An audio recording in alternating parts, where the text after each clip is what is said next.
Vamos a hablar del tema cooperativistas, conflictivo. Le han puesto un ultimátum al gobierno en términos de 48 horas. Si no se suelta a los detenidos, van a asumir medidas más radicales. Las cosas se han puesto complicadas. Y para conversar sobre el tema, ha estado manejándolo en los últimos días de manera intensa en términos mediáticos. Está con nosotros el ministro de Gobierno, Carlos Romero, a quien le doy la bienvenida. Está en este momento hablando por el celular. A ver, ahora sí. Ministro, bienvenido. Me ha llamado muchísimo la atención que gente que ha procedido como ha procedido contra efectivos policiales de una manera salvaje, delincuencial, ahora se atribuya no sé qué tipo de potestades o qué situación ventajosa cree tener para plantear este tipo de ultimátums. ¿Cuál es su criterio? Buenas noches. Buenas noches, Julio. Muchas gracias por la invitación. Un saludo cordial a los distinguidos televidentes. Sí, evidentemente sorprende la prepotencia de un grupo de dirigentes que habla a nombre de los cooperativistas mineros. Seguramente no podemos poner en una sola bolsa a todos los cooperativistas, pero nos llama la atención que su dirigencia, de manera atrevida, después de haber cometido una serie de crímenes graves, intento de asesinato con relación a varios policías, ahora de paso le da plazo de 48 horas al órgano judicial. O sea, estos señores se creen que van a chantajear, amenazar eh, al Estado, a la sociedad, y yo creo que han llegado ya a un extremo intolerable. ¿Qué va a hacer el gobierno? ¿Cómo ha recibido este ultimátum? ¿Qué medidas va a tomar? ¿Qué, ¿Cómo están planteadas las condiciones para el diálogo luego de lo acontecido la semana pasada? El gobierno nacional el día viernes, en una reunión que sostuvimos con sus 20 delegados en la oficina de la vicepresidencia, les ha señalado con toda claridad que se va a responder por escrito el día miércoles. Ellos ya sabían esto. Se ha firmado en un acta inclusive que se va a responder por escrito su pliego petitorio de 10 puntos. Ya hemos adelantado también que ese pliego petitorio es inatendible en lo relativo a su pretensión principal, que es autorizar contratos de asociación entre las cooperativas y las empresas privadas para que las empresas nacionales, extranjeras, transnacionales puedan explotar las áreas mineras concedidas por el Estado a las cooperativas, pero gozando de todas las facilidades que tienen las cooperativas. ¿Qué facilidades tienen, Julio? Primero, están exentas del régimen impositivo, no pagan impuestos. Segundo, están exentas del régimen laboral, porque se supone que en una cooperativa no hay patrones ni empleados. Entonces, llama la atención que se quieran molestar porque una modificación legislativa autoriza la conformación de sindicatos de trabajadores en una cooperativa. Si ellos son cooperativa, o sea, una entidad de cooperación, de colaboración equitativa entre sus integrantes, se supone que no hay empleados, se supone que no hay patrones, entonces no deberían estar alarmados por eso y están eximidos de la normativa laboral. Tienen flexibilidad en cuanto a normas ambientales, no tienen exigencias en cuanto a inversión tecnológica.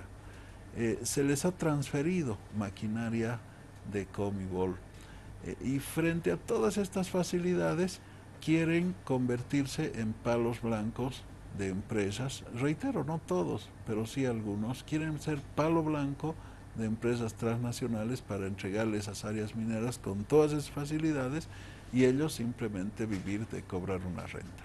Ahora, este rechazo, según ellos, al reconocimiento de los sindicatos en las cooperativas, ¿esto refleja realmente esta modificación que se hizo en la Asamblea Legislativa y que se van a permitir los sindicatos, ministro? Se ha aclarado por parte de los presidentes de las cámaras que no alcanza la sindicalización a las cooperativas mineras. Pero pongámonos en el caso de que hipotéticamente estuvieran en el alcance de esta normativa. Primero, nadie podría oponerse, declarándose democrático, a que se organicen los trabajadores. O sea, oponerse a que se organicen los trabajadores, eso no lo hace ni el empresario más radical. Seguramente eso solamente cabría en la cabeza, en la mentalidad de alguien que no ha podido trascender un esquema mental medieval, donde ciertamente habían patrones y siervos y no se reconocía organización a nadie. Luego, reitero, si la cooperativa es como ellos dicen, si su esencia es una entidad sin fines de lucro y de colaboración entre sus miembros, se supone que no hay empleados, se supone que no hay obreros, se supone que no hay patrones. Entonces, ¿en qué les afectaría que haya la posibilidad de organizarse sindicalmente?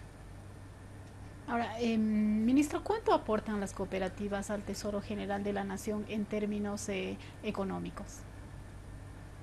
Aportan a la regalía minera, pero no aportan, no pagan impuestos a los utilitarios, o sea, están eximidas del régimen impositivo. El Estado no les pide sus libros contables, el Estado no les pide balances, el Estado no les pide una declaración de utilidades. Ellos sí hacen un aporte para la regalía minera, especialmente en el caso del departamento de Potosí, que resulta beneficiario, pero luego ellos han manifestado que son más eficientes que la empresa estatal. Entonces, son más eficientes que la empresa estatal, tienen utilidades, deberían consiguientemente esclarecer sus libros contables, deberían transparentarlos y pagar impuestos, porque se supone que son que están generando excedentes. Por todos los datos que usted expone, ministro, y ya los conocemos y se han debatido ampliamente, los cooperativistas mineros son unos privilegiados en este país y se dan el lujo hasta de pedir un ministerio para ellos, exclusivo para ellos. ¿Cómo se lee esta actitud? O sea, ¿cómo se los puede categorizar sociológicamente? No llego a entenderlos absolutamente, porque ganan mucho dinero, no pagan impuestos, quieren asociarse con transnacionales, quieren evitar sindicalización. Pues, ¿qué más quieren? Solo falta que pidan que se les baje la luna en este momento. Sí, evidentemente nos llama la atención que pidan pidan un ministerio para las cooperativas, como si el órgano ejecutivo se parcelara sectorialmente. Piden luego participación en las directivas de la Caja de Salud y en algunas otras entidades públicas.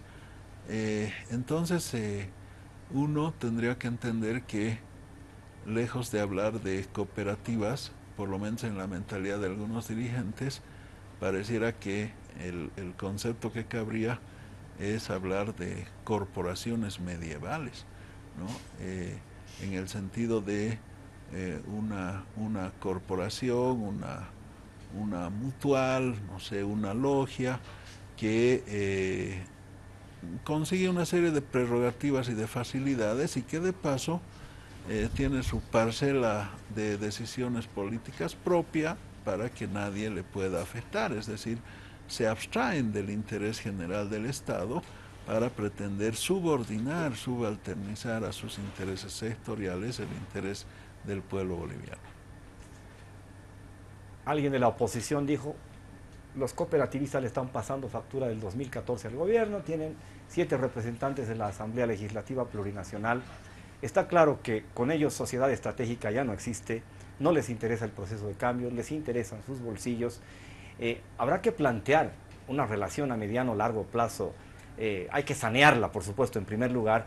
¿Cuál es la perspectiva, ministro? Porque por el momento las señales son verdaderamente negativas.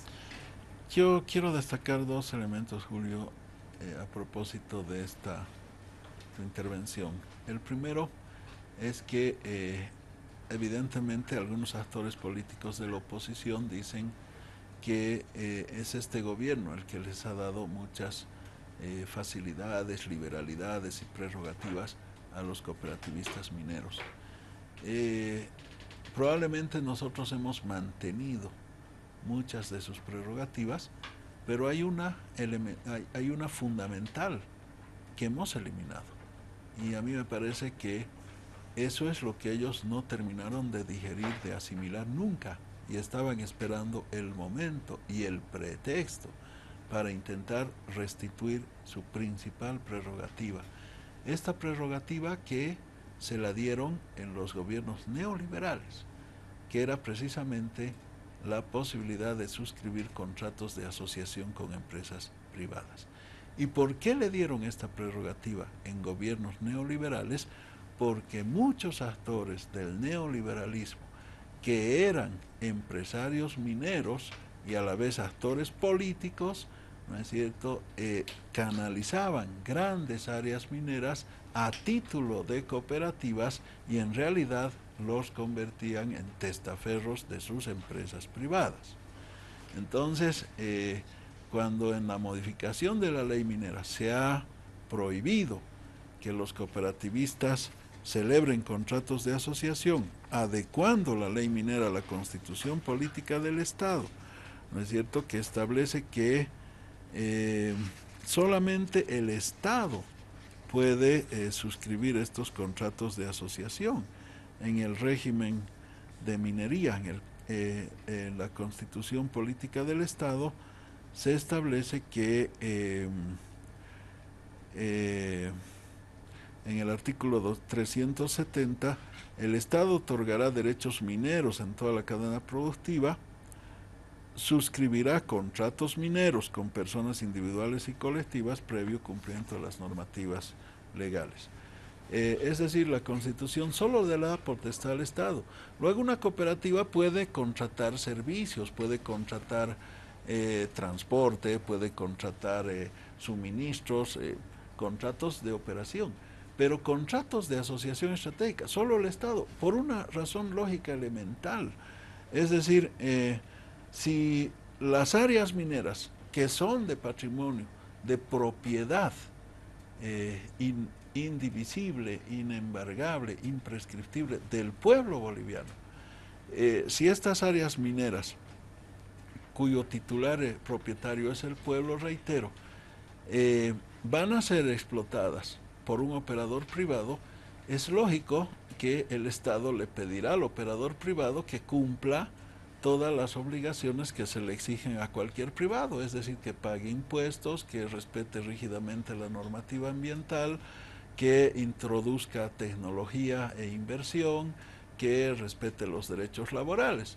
Pero si el Estado va a permitir que una cooperativa le exima de todos estos requisitos a una empresa y la camufle detrás suyo para que opere con todas estas facilidades, ahí sí que estaríamos distorsionando absolutamente hasta la competencia leal en el sector privado, ¿no es cierto? Entonces, es lógico que esta propuesta no tiene ni pies ni cabeza. Vuelvo al tema de los detenidos, ministro. Supongo, intuyo que habrá una acusación formal y con la ley o su transgresión a ella no se negocia. ¿Cuál es su percepción a este respecto? Es decir, tengo la sensación de que las próximas 48 horas nos vamos a entrampar. Puede ser, pero mire, nosotros tenemos 64 recintos penitenciarios a nivel nacional, donde hay más de 13.000 internos. Ahora, de estos 13.000 internos, un 68% son preventivos y un 32% son sentenciados. Ahora, si alguien va a amenazar con bloqueo de caminos para forzar una decisión judicial, bueno, los 13.000 internos van a tener que organizarse entonces y también con medidas de presión exigir sentencias a la justicia que sean favorables a ellos. Y eso realmente es una distorsión absoluta, o sea, que los cooperativistas estén eximidos del régimen impositivo y gocen de otras prerrogativas no significa que también van a estar eximidos de la administración de justicia cuando han cometido delitos gravísimos que están grabados en la retina y en la memoria del pueblo boliviano, provocando profundas heridas en nuestra institución policial, ¿no? Ahora, obviamente, si ellos van a amenazar y chantajear, un Estado no se puede someter a chantaje de un sector. ¿Cuál es perdón, adelante María. ¿Cuál es la situación de los policías que estaban internados la semana pasada? ¿Ya se recuperaron todos? ¿Ya les dieron el alta? Algunos sí, que tenían policontusiones, bueno, pueden continuar tratamiento en sus casas, pero otros casos son graves. Por ejemplo, el que tiene un coágulo en la cabeza y que los médicos están tratando de que no comprometa el cerebro, tampoco pueden proceder a una intervención quirúrgica inmediata, tienen que esperar que se disuelva ese coágulo, entonces, y ese es un procedimiento muy complicado. Igualmente la persona que ha sufrido de su columna y que se le ha separado la cadera porque han saltado sobre su humanidad, bueno, son casos críticos y complicados que van a tener que tener un tratamiento especializado, no se sabe cuánto tiempo y seguramente varias intervenciones quirúrgicas. Ministro, me aprovecho de su presencia porque sabemos que por su agenda no es fácil que usted pueda venir muy continuamente acá a la televisión, y le pregunto por la agenda de trabajo suya, me salgo del tema, operativos que tienen que ver con narcotráfico, con seguridad ciudadana. ¿Cuál es el panorama último acerca de estos temas que siempre interesan a la gente? Ha sido muy importante este operativo en el norte de La Paz, que es relevante porque los operativos de narcotráfico son casi cotidianos, hay pequeños casos, pero los casos más relevantes, el operativo en la provincia Iturralde del departamento de La Paz, donde se ha secuestrado esas avionetas, donde se ha detenido esas 4 personas, donde una de las personas que disparó una carabina resultó muerta, de la organización criminal, pero continúa el trabajo investigativo. También en materia de investigación criminal se ha esclarecido este caso de los 4 incinerados que fueron encontrados en una camioneta cerca de la localidad de Camiri, que usted debe recordar, Julio, a mediados del mes de junio, si no me falla la memoria. Entonces, este caso se ha esclarecido plenamente y el esclarecimiento del mismo además ha permitido esclarecer otros casos que sorpresivamente aparecían coligados. El caso de un secuestro millonario en Santa Cruz que había provocado precisamente esa disputa interna al interior de la organización criminal, que terminó incinerando a 4 de sus 12 integrantes. Pero al mismo tiempo estas personas habían estado ligadas también con actividad de narcotráfico y tenían un enlace que era un chileno que está detenido en Palmasola también. Entonces son 3 casos en una sola investigación que se han resuelto, entre los más relevantes. Y también afortunadamente en materia de además de que la policía ha tenido una serie de éxitos en el último tiempo, ¿no? Con el caso de la niña Camila, con los recapturados extranjeros que provocaban robos agravados en Cochabamba, con estos otros casos mencionados, con el caso de del récord de incautación de droga que estaba mezclada con mineral. Hay que añadir que ahora mismo hemos recibido el reporte en Cochabamba de estas fiestas de Urcupiña. En 3 jornadas solamente han habido 52 contravenciones, es decir, 52 personas que han sido arrestadas porque qué sé yo, se habían excedido con las bebidas alcohólicas. Faltas leves, digamos. Sí, pero 52 casos en 3 días es bastante importante para una movilización tan enorme que es la de Urcupiña.